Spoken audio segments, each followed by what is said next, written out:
Son las 9:36 y la Cámara de Diputados rechazó el financiamiento para el Instituto Nacional de Derechos Humanos, eso durante la tramitación del proyecto de ley del presupuesto 2023. Desde la oposición han cuestionado la labor que ha desempeñado este organismo en el último tiempo. Vamos a conversar sobre el tema con el diputado del Partido Socialista, Jaime Naranjo. ¿Cómo está, diputado? Buenos días.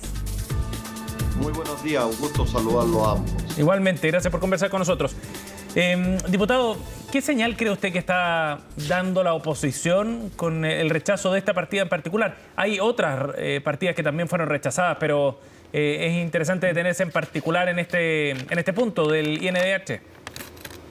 Mire, en términos generales, nosotros en la comisión mixta habíamos llegado a un acuerdo protocolo, que lo tengo aquí a la mano, donde justamente en el capítulo de políticas sociales y todo lo demás, habíamos establecido una serie de criterios. Y lo que yo percibo, si bien es cierto, valoro que se haya aprobado en términos generales el presupuesto, me queda una sensación amarga. ¿Sabe por qué me queda una sensación amarga? ¿Por qué? Porque lamentablemente estamos frente a una oposición que no está cumpliendo sus acuerdos. Es decir, llegamos a acuerdos y después cuando llega el momento los que hubo de hacer las votaciones, ellos hacen cosas absolutamente contrarias a las que hemos concordado.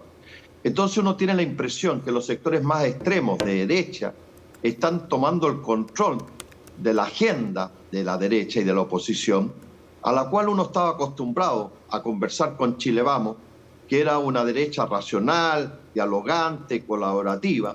En cambio, hoy día, en vez de tener una derecha colaborativa, estamos teniendo una derecha fuertemente confrontacional. Porque en caso particular que usted me señala, todos estábamos absolutamente de acuerdo en nuestro país de la importancia y la relevancia que tiene el Instituto Nacional de Derechos Humanos, no solamente como una institución que vela porque se respeten los derechos humanos en nuestra patria, sino porque además es fundamental que ella exista como tal. Diputado. Y por tanto, solo termino brevemente, habiendo este consenso de la importancia de esta institucionalidad, que hoy día se le rechazan los recursos, me parece de una mezquindad y de una actitud absolutamente muy irresponsable. Diputado, pero ¿cuál era el acuerdo al que se había llegado, por ejemplo, en particular sobre el INDH? Mire, en términos generales, de que no había inconvenientes para financiar con recursos no solamente al Instituto de Derechos Humanos, sino que toda la partida que tenía relación con los derechos humanos en general a través del Ministerio de Justicia y otras partidas. Pero como le digo, uno lo que siente y le queda ese sabor amargo, que lamentablemente en vez de entrar en un proceso de diálogo, de acuerdos, que es lo que uno espera que ocurra en el Parlamento, lamentablemente no se están respetando. Y las posiciones más duras, más extremas, son las que están arrastrando a esa derecha más racional, más dialogante que siempre hemos tenido en el Parlamento, hacia posturas absolutamente absurdas. Porque yo puedo entender que haya malestar con una institución, por a veces razones, pero ahí a negarle el financiamiento me parece un exceso. Así que yo le hago un llamado a esa derecha que conocimos, representada por Chile Vamos, reflexiva, dialogante, colaborativa, que ojalá pueda nuevamente retomar el liderazgo al interior de la oposición y no nos veamos otra vez arrastrados por esta posición extrema de la derecha, que es muy confrontacional y muy poco dialogante. Ese es el miedo que circula en algunos sectores, porque la directora del Instituto Nacional de Derechos Humanos, diputado, decía que con esta negativa de algunos sectores de la derecha, la protección y la promoción de los derechos humanos, que es tarea de todos, podría llevar, por ejemplo, al negacionismo o a esos temas o conceptos que habitualmente no han sido parte de nuestra historia, ¿no? Porque son más allá de recursos, sino el concepto de derechos humanos, según las declaraciones de Consuelo Contreras. Efectivamente, porque cuando se crea esta institucionalidad, que va a ser incómoda para todos los gobiernos, sea del signo que sea el gobierno, va a ser incómoda, porque ella justamente va a velar por el resguardo de los derechos humanos en nuestro país, donde todos teníamos plenamente conciencia de que en el pasado habían habido graves violaciones a los derechos humanos y que no queríamos que se volvieran a repetir. y por consiguiente se requería de una institucionalidad que no solamente se encargara de defenderlo, sino que promocionarlo, hacer campañas educativas, es decir, jugando un rol muy relevante dentro de la sociedad. Y como le decía, esa institucionalidad, por cierto, va a incomodar a gobiernos de derecha, de centro, de izquierda, porque en algún momento, si es que llegan a violarse los derechos humanos, va a tener una opinión muy crítica. Y claro, si eso ocurrió en el gobierno del presidente Piñera y probablemente eso ha arrastrado a algunos a tener esta conducta confrontacional, es porque no solamente la institución de derechos humanos nacional reconoció que se habían violado los derechos humanos, sino que diversos informes internacionales también los ratificaron. Por cierto que no fue una cosa sistemática como ocurrió en la época de la dictadura, pero que si las hubo violación a los derechos humanos. Entonces, negarle la posibilidad de seguir desarrollando su labor, esta institucionalidad me parece de una mezquindad y de una falta de responsabilidad política enorme. Yo lo lamento profundamente y lo lamento más, como le dije, de que los sectores de oposición más dialogantes, más reflexivos, ¿Diputado? estén siendo arrastrados a estas posturas extremas. Ahora, de todas maneras, esto se puede revertir en el Senado, ¿no?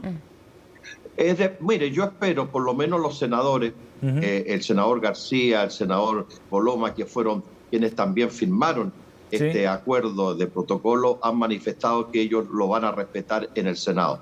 Así que yo creo que esa partida se va a reponer, tendremos que ir a una comisión mixta y yo espero que recapaciten aquellos sectores de derecha más dialogantes y que no se dejen llevar por este espíritu confrontacional que nos está llevando la extrema derecha en el país. Y otro de las partidas que fue bien polémica tiene que ver con la seguridad, y ayer hablábamos con el ministro del Interior subrogante, Manuel Monsalve, respecto a lo mismo. ¿Cómo se podría ir reponiendo aquellos recursos que no son del todo suficientes? Han dicho también desde antes incluso votar, parlamentarios de la oposición han señalado que deja un manto de duda cuando han sido autoridades que habitualmente no defendían, por ejemplo, la seguridad de las policías, entre otras cosas, ¿no? Para inyectar recursos a más tecnología y a lo que se requiere para los delitos y sus características en estos días, diputado.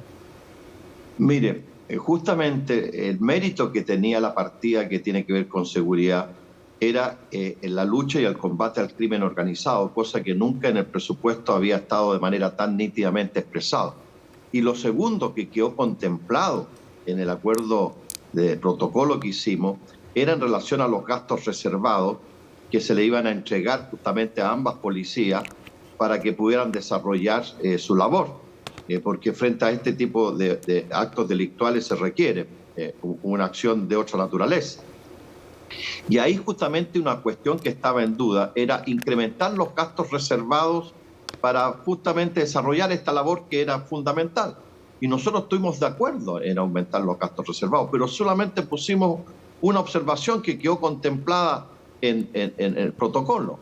A raíz de lo que todos conocimos públicamente, los destinos que se le han dado a los gastos reservados en las diversas instituciones de la Fuerza Armada y de orden en el país, y cosa que el mismo Contralor ha dejado presente en reiteradas entrevistas que ha dado, en el sentido que él no tiene ningún control sobre los gastos reservados, justamente dejamos estipulado una norma donde el Contralor va a tener una fiscalización mucho más rigurosa para controlar estos gastos reservados. Y por eso que nosotros estuvimos abiertos a aumentarlo en el entendido que iba a haber una fiscalización mayor. Entonces, es lo contradictorio que uno ve. Porque frente al crimen organizado, frente a la situación de inseguridad que vive el país, por cierto, uno esperaría un espíritu unitario, una política de Estado y no una acción confrontacional que como estamos asistiendo en estos días. Entonces, como le decía, en el protocolo quedó estipulado aquello y yo valoro que se haya hecho un incremento para poder justamente enfrentar esta situación que nos tiene muy incómoda a la inmensa mayoría de las chilenas y chilenos. ¿Y cómo entiende usted esa posición que plantean desde la oposición respecto al ítem de seguridad en particular, cuando en paralelo también hay conversaciones para el desarrollo de una agenda de seguridad con el sector opositor? Por eso le digo, son las señales contradictorias, porque por un lado hay una mesa de diálogo de llegar a un acuerdo común para establecer una política de Estado, y por otro lado, de una u otra manera, se boicotea el presupuesto de seguridad cuando es fundamental. Por cierto, todos quisiéramos que hubiera la mayor plata para la seguridad, pero evidentemente en nuestro país no sobran los recursos, son escasos y hay que distribuirlos. Pero esa partida tenía un incremento importante y se le entregaban recursos adicionales a ambas policías para cumplir su tarea. Entonces, ahí es donde uno espera que, no es que uno espera aplausos sobre el presupuesto, pero por lo menos concordemos y actuemos de manera cohesionada frente a una situación que es preocupante y que debiera mantenernos a todos muy unidos y no ponernos a pelear por 1.000 o 2.000 pesos más, sino que cómo hacemos una acción eficaz para de una vez por todas darle tranquilidad a los habitantes de nuestro país. Bien, diputado, muchísimas gracias por haber hablado con CNN esta mañana. Que tenga buen día. Gracias, diputado. Muchas gracias a ustedes, un gusto saludarlos a ambos. Hasta luego. Buen fin de semana.